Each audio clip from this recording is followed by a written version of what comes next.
그럼 실제로 코치와 고객이 코칭 시연하는 모습을 한번 보시고 어떻게 진행되는지 보시겠습니다. 안녕하세요. 네, 안녕하세요. 네, 만나서 반갑습니다. 저는 코치 정지혜입니다. 네, 이름이 어떻게 되세요? 블루라고 불러주면 좋을 것 같아요. 블루요? 네. 이 더운 날씨에 블루라고 이름을 부르니까 굉장히 시원한 느낌이 들어서 참 좋은데요. 네. 네, 오늘 저랑 코칭을 하러 오셨는데 혹시 코칭에 대해서 들어보셨어요? 코칭은 알고 있는데 네. 코칭은 오늘 처음 들었거든요. 그러세요? 네. 네, 그럼 네. 저희가 코칭하기 전에 한번 코칭이 어떤 건지 제가 간략하게 설명드리고 시작해 보도록 할게요. 코칭이란 자신의 삶을 더 잘 경영하는 기술, 그래서 본인이 원하는 것을 잘 성취하게 하는 것, 코칭이라고 이야기를 해요. 그래서 지금 블루님과 제가 코칭 대화를 진행하면서 어떤 해답이나 조언, 이런 제언을 제가 하지 않고요.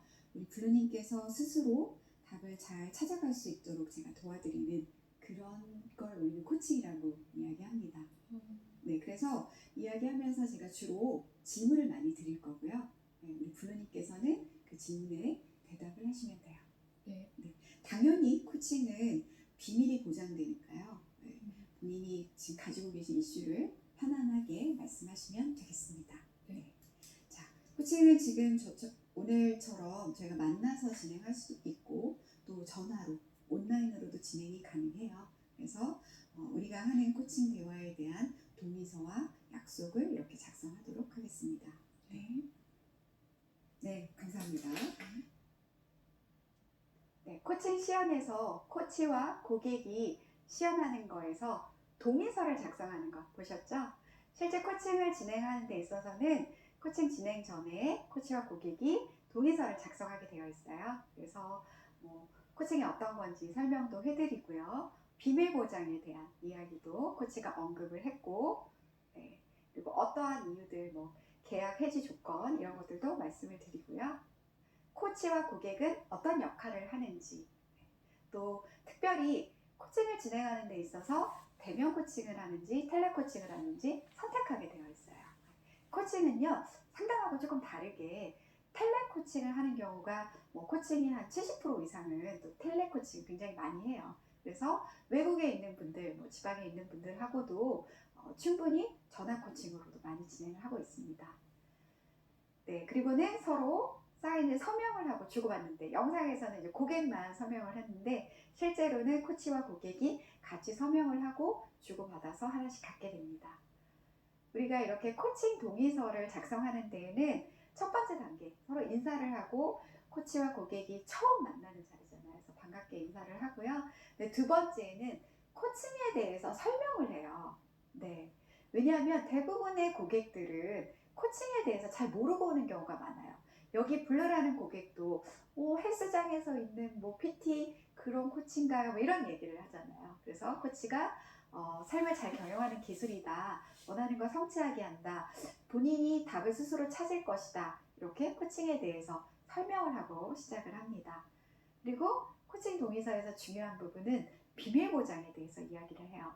코칭도 우리가 의료나 법률처럼 굉장히 전문적인 기술을 가지고 서비스를 제공하는 것이기 때문에 높은 윤리의식을 가지고 있어야 돼요. 그래서 고객 입장에서는 굉장히 본인의 삶에 힘든 이슈를 가지고 와서 어떻게 보면 처음 보는 사람, 모르는 사람에게 자기 이야기를 하는 거잖아요. 그래서 이 이야기에 대해서는 충분히 비밀 보장을 한다라는 이야기를 먼저 말씀드리고 편안하게 이야기할 수 있도록 시작을 하게 됩니다. 자, 그래서 코칭은 이렇게 정의할 수 있어요. 한국코치협회에서는 개인과 조직의 잠재력, 누구나 무한한 잠재력이 있다라고 믿는 그 코칭 철학에 기반해서 잠재력을 극대화해서 최상의 가치를 실현할 수 있도록 돕는 수평적인 파트너십이다라고 하는 거예요. 수평적인 파트너십 꼭 기억해 주세요. 자, 그러면 아까 코칭과 상담, 컨설팅, 멘토링, 이게 코칭과 굉장히 유사 영역에 있는 휴먼 서비스 분야이거든요. 이게 어떻게 좀 각각 다른지 코치도 잘 알고 있고, 이 부분에 대해서 고객에게도 설명할 의무가 있는 게 하나의 또 윤리예요. 예를 들면 아까 아까 다이어트 코칭에서 내가 원하는 게 한 3kg 정도 빼는 거고 나만의 방법으로 어떻게 살을 뺄까요? 라고 하는 건 코칭의 이슈로 충분히 다를 수 있어요. 근데 지금 고객을 만나보니까 그동안의 다이어트로 인해서 거식증이 있거나 폭식증 증상이 있어서 조금은 심리 치료를 요한다. 이럴 때에는 코칭보다는 심리 치료의 상담 쪽을 더 권해드리는 게 윤리적으로 맞고요. 혹은 또 이제 멘토링은 내가 20년 동안 나만의 다이어트 비법이 있어. 내가 먹은 식단이 있어. 이걸 전수해 줄게. 라고 내가 아주 잘된 것을, 전문가로서 잘된 부분을 전수해 주는 걸 우리는 멘토링이라고 하죠. 그래서 이런 경우에는 멘토링의 방법을 쓰고, 컨설팅은 헬스장에 가시면 우리 PT 트레이너님들께서 하시는 게 거의 컨설팅이죠.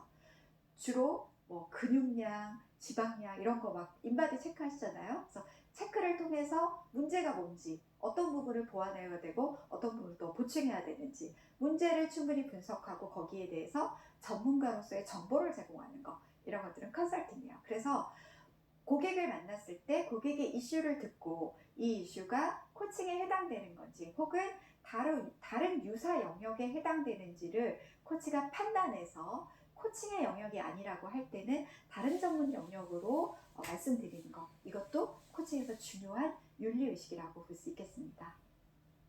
자, 우리가 고객을 만나잖아요. 그러면 내가 만나는 사람은 어떠한 특징들이 있는지 코치는 잘 알고 있어야 돼요. 사람에 대한 전반적인 이해, 고객에 대한 이해를 가지고 있어야 되죠. 우리는 지금 진화해 오면서, 인류가 진화해 오면서 나도 모르게 내 안에는 여러 가지 축적된 지혜로운 DNA가 있다라고 믿고 있는 거예요. 그래서 진화 리소스를 축적하고 있다. 매우 좋은 자원들을 가지고 있다라고 믿고 있어요. 사람에 대해서. 그리고 사람은 누구나 자기 존재를 잘 구현하고 싶은, 미래에 내가 원하는 것들을 나만의 방법으로 잘 구현하고 싶은 그런 목적을 가지고 있다. 그렇게 사람에 대해서 이해를 하고 있고요. 특히 동양에서는 사람과 하늘이 하나로 연결되어 있다. 사람은 굉장히 영성적인 존재다라고도 생각하고 있고요. 그리고 당연히 인간은 생명력을 가지고 있다.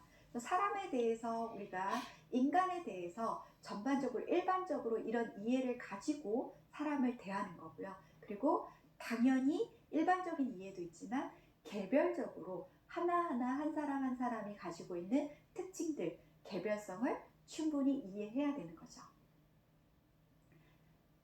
심리학자 칼 로저스는 이렇게도 이야기를 했어요. 사람을 바라보는 관점은 무조건적이고 긍정적인 시각으로 바라봐야 된다. 네, 무조건적이라는 건요, 조건 없이 수용해줘야 된다라는 거예요. 우리가 누군가의 이야기를 들었을 때 조건 없이, 판단 없이, 비판 없이, 평가 없이 무조건적으로 수용해주는 거. 네. 이런 사람이 있다면 정말 내 얘기 충분히 다 하고 싶겠죠. 그죠? 그리고 긍정적으로 바라본다라는 건요, 누구나 자기 안에 축적된 많은 자원들, 많은 잠재력을 가지고 있다라고 믿어주는 거예요. 긍정적으로 믿어주고 있기 때문에 그 사람이 충분히 해결할 수 있다라고 있는 믿음을 가지고 무조건적인 긍정적인 시각으로 바라보는 것. 이게 우리가 고객을 이해하는 관점이라고 할 수 있습니다. 자, 그래서 두 번째 영상에서는요, 이렇게 코칭 동의서를 작성하고 실제로 코칭을 진행하는 데 있어서 어떻게 코칭 목표를 합의하는지 한번 보시도록 하겠습니다. 자, 그럼 우리 오늘 코칭 대화 한번 진행해 보실 텐데요. 오늘 어떤 주제로 이야기 나누고 싶으세요? 지난주에 유치원 방과후 수업이 있었어요. 근데 함께하는 선생님들과 일하는 게 기분이 굉장히 안 좋았거든요.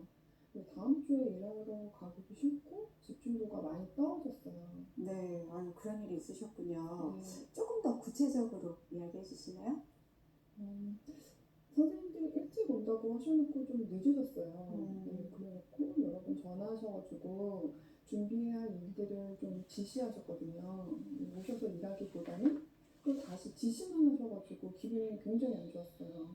근데 집에 돌아와서 그 일을 자꾸 생각하니까 뭔가 불편한 기분이 많이 들었어요. 네, 그때의 그 감정이 계속해서 남아서 불편하게 만들고 있군요. 그렇죠? 그럼 오늘 저랑 코칭 대화를 통해서 좀 어떤 변화를 원하실까요? 기분이 지금보다 조금 더 나아졌으면 좋겠고요. 네. 다음 주 일하러 가서 좀 더 집중하고 재밌게 일하고 싶어요. 네, 그래요. 네, 영상을 통해서 코칭 목표 합의하는 걸 보셨어요. 그래서 코치는 이런 질문들을 통해서 고객이 정말 원하는 게 무엇인지 목표를 합의를 했고요. 고객은 정말 기분도 나아지고 좀 더 집중하고 재밌게 일하고 싶다라는 목표가 합의가 되었어요. 자, 중요한 건요. 이렇게 목표 합의를 할 때 반드시 고객이 주제를 선정해야 돼요. 그리고 두 번째는 이 고객이 선정한 주제에 대해서 코칭을 해야 돼요. 네, 여기서 코치가 특별히 개입하지 않아야 됩니다. 코치와 고객이 만나서 코칭 관계를 형성할 때 가장 중요한 건 뭘까요? 이렇게 목표를 합의하는 데 있어서 뭔가 마음을 내고 이야기를 할 때 신뢰하고 친밀감, 이 두 가지가 있어야지 사실은 우리가 코칭 관계가 잘 형성되었다라고 볼 수 있어요. 신뢰는요, 그야말로 내가 이 코치 믿을 수 있을까 하는 마음이에요. 내가 이런 얘기 했는데 코치가 순수하게 내 말을 수용해 줄 수 있을 건지, 믿음이 가는지, 신뢰로운 모습을 보여주는 거. 근데 신뢰는 가는데 뭔가 어려워서 말을 좀 잘 못하겠어. 가까운 느낌이 안 들어. 이러면 우리가 또 이야기하기 어렵잖아요. 그래서 친밀감 있게. 친밀감은 어떻게 보면은 좀 더 고객의 이야기를 공감해 줄 때 우리가 친밀감을 느끼죠. 그래서 신뢰와 친밀감을 갖고 코칭 관계를 잘 형성해 나가는 게 코칭에서 아주 중요한 부분입니다. 자, 코치와 고객이 처음에는 이렇게 그냥 만나요. 그냥 연결만 되고요. 그 다음에 두 번째는 목표가 합의가 되면 이렇게 관계가 형성이 됩니다. 그리고 세 번째는 신뢰와 친밀감이 점점점 쌓이면서 이 삼각형의 안의 구조가 점점점 탄탄해지고 이런 신뢰와 친밀감을 바탕으로 고객은 그 안에서 스페이스라고 해요. 여기를 코칭 스페이스라고 하는데 여기서 고객은 에너지를 얻고 코칭의 효과성은 점점 더 좋아지게 되죠. 자, 그렇다면 코치는 도대체 어떠한 역할을 해야 되는지 조금 정리가 될 것 같아요. 코치는 고객에게 있는 그대로 무조건적으로 수용하고 보게 해주는 그런 거울과 같은 역할을 하는 거죠. 그리고 두 번째는 코칭은 고객이 스스로 답을 찾게 해주는 거예요. 코치가 아무리 지지하고 격려해준다 하더라도요. 대신 우리가 마치 산파가 아무리 도와줘도 출산은 산모가 해야 되는 거잖아요. 그래서 산파의 역할이다라고도 표현을 하거든요. 그래서 지지하고 격려해서 잘 할 수 있게끔. 그리고 페이스메이커의 역할. 우리가 마라톤을 할 때 페이스메이커가 있으면 완주를 할 수 있는 거잖아요. 그래서 긴 인생 여정에서 코치가 항상 옆에서 같이 띄워주고 응원해주고 지지하고 격려하는 그런 역할을 한다라고 보시면 됩니다. 자, 그래서 우리는 이런 질문들을 통해서 코칭이라는 목표 합의의 과정에 이르고 코칭이 바로 이 부분이 일반 대화와 코칭 대화의 가장 큰 차이점이라고 할 수 있습니다. 지금 내용 한번 정리해 볼게요. 코치와 고객은 수평적인 파트너이다. 그렇죠. 수평적인 파트너. 두 번째, 코칭 목표 합의는 코치가 원하는 것에 초점을 맞춘다. 그런가요? 네. 고객이 원하는 거에 초점을 맞추는 거죠. 네, 이번 차시에서 꼭 기억해야 될 내용은 코칭 목표 합의입니다.